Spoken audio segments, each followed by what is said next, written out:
Hello, everybody. Welcome to Talks with Nicole.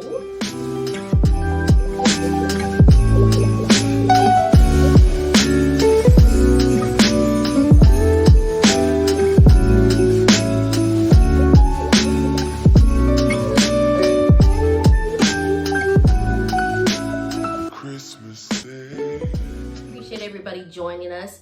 Today, we are going to talk about dating. So I do get some questions from ladies about when is it time to date? What should I do? Should they meet my children? All these questions that are normal questions that obviously we wouldn't have if you weren't in that situation, but they are normal, acceptable questions. And again, this is only my opinion. So there are a lot of different perspectives, books out there about dating. And of course, you may have friends that are single that are dating as well. So for me, before I just took a step back and I made a commitment to myself that I would not go out on a date until I had been divorced legally for 1 year. Not separated, because technically I was still married. And then I wanted to be divorced for 1 year. That's to sign the papers, and I knew it. And I took that year to really focus on me, to make sure I was healthy, to make sure I was mentally and emotionally okay and not bringing negative baggage to any guy I met. That wasn't fair. And you know what? When that year was up, I realized I still wasn't ready to date. I wasn't. And I took more time. So it's okay. There's not a time limit on when you should date post-separation, post-divorce. There is not a time limit, and you can't let people rush you. There were a lot of people, you need to go out with this person, you need to go with that person. Nope, not ready yet. And I didn't do it. Now, when you get to the point where you do want to date, you'll know, hey, I'm ready to go out and have fun. And dating can look like a lot of different scenarios for a lot of different people. It could just be someone to go to the movies with, grab coffee with, talk to, hang out with, or it could be someone that's that you may have a long-term relationship with. The one thing that I do tell women is just slow down, realize that you've changed and you have created your new normal.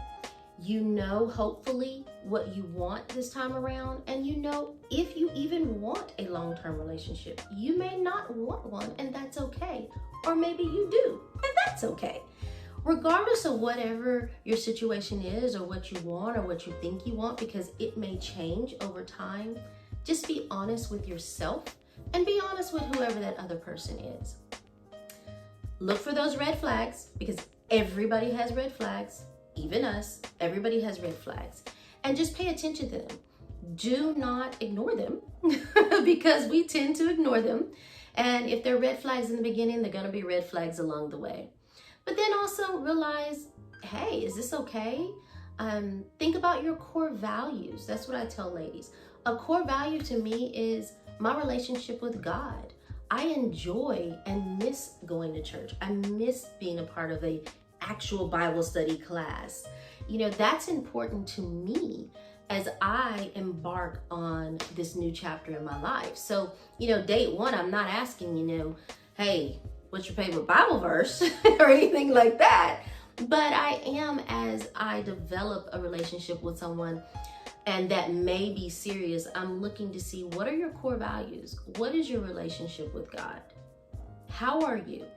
If you are divorced, how do you speak about your ex? Do you spend time with your children? That's very, very important to me, because children need both parents. They really do. And I believe that even if you are divorced, you can have a good co-parenting relationship with your ex. And that spills over into any new relationship that you have and how you communicate with all parties. So there are a lot of different factors in dating again. And you know what? I know some single moms who just having fun right now. And that is okay too. Whatever you want to do. Regardless of whatever you want to do, regardless of what you decide, just make sure that you're true to yourself. Make sure that you are cautious and protect your kids against, becoming maybe attached to someone. Protect your heart becoming attached to someone too fast. But if it's meant to be, it'll be. Pray about it. See if they're the right one. If not, have fun along the way. Thanks so much for joining Talks with Nikol.